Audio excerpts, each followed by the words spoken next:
Welcome to Lecture 3, Calculating Your Soul Numbers.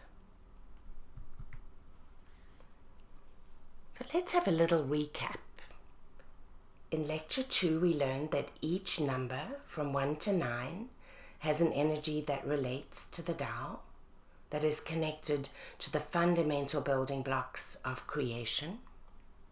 We also learned that each number has primal characteristics that hold secrets to your happiness, and each number is connected to the energy of the Tao.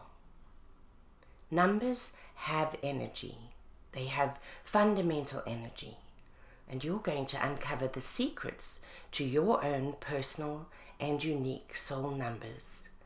This is a big step in self-awareness and understanding your happiness. In this course, we're going to work with 2 of your primary numbers, and they are called your Governing SoleNumber. This is the number energy that dominates your life.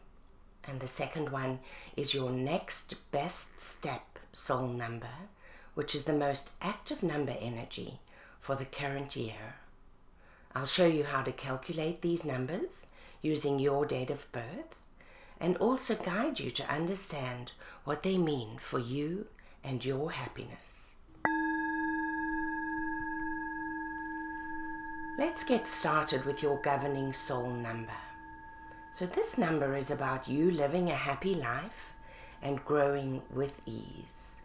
Understanding the energy of this number is a really important step on the road to happiness.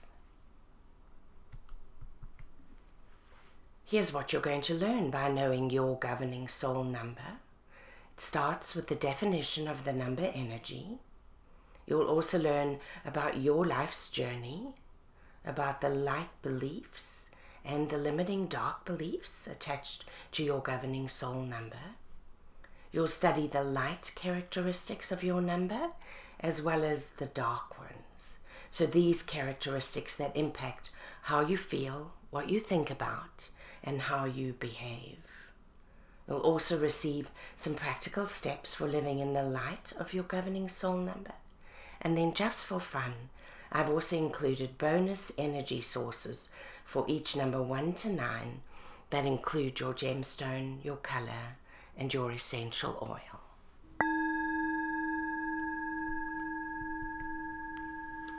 Let's work out what your Governing Soul Number is. You add together all of the digits on your date of birth. So follow the example here. John's birth date is September 17, 1981. So he was born in the 9th month on the 17th day of the year 1981. Simply add together all of the numbers until you come to a single digit. So for your Governing Soul Number, add together your day of birth, your month of birth, and your year of birth. And we're going to move into the contemplation now, where you'll get a moment to complete that. So take a minute to discover your Governing Soul Number. In the next lectures, we're going to delve into the meanings of these numbers. And as our natural state is curiosity as human beings, why not work out the Governing Soul Number for 3 or more of your friends and family? It'll be fun as you work through the number meanings to have a person in mind. So take a minute to do these calculations.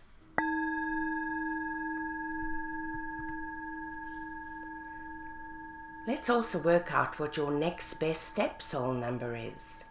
This is the most active number energy in your life for the current year, and this is the only soul number that changes with each calendar year. Knowing your Next Best Step Soul Number helps with guidance for what to do now. It helps with setting intentions and goals for the current year, and of course, it provides the best advice for your next best step. It's a great time to work on your Next Best Step Soul Number at the turn of the calendar year, but any time is a good time to guide your goals and intentions. Let's work out what your next best step soul number is. You add together your day of birth with your month of birth and then the current year. So the example here is John's birth date is September 17.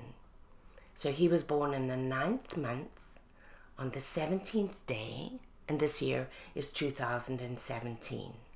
Simply add together all of the numbers until you come to a single digit. We'll take a minute in the contemplation to do that. So work out your next best step soul number, and again, just to be curious, work out this soul number for 3 or more of your friends and family.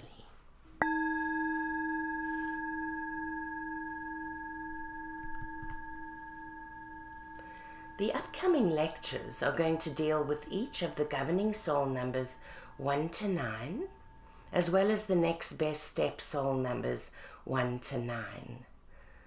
As you work through the lectures, start with your own soul numbers first. First go to the lecture for your governing soul number, and then for your next best step soul number.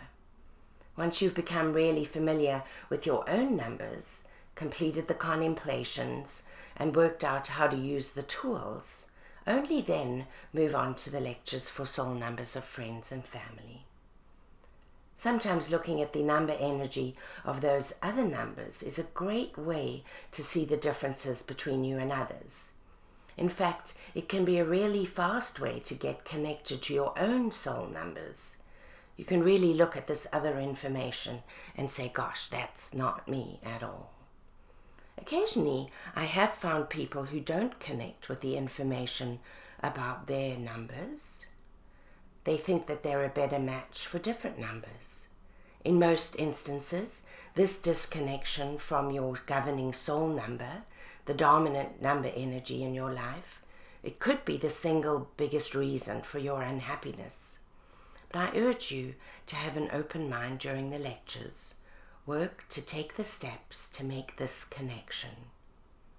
When working with your next best step soul number, it's interesting to look at what happened in the year before. In the example, John's next best soul number in 2017 is a number 9. And that means that the 2016 next best step soul number for him was 8. As you look back, you can see what the energy was and how it manifested for you. And that's the end of Lecture 3.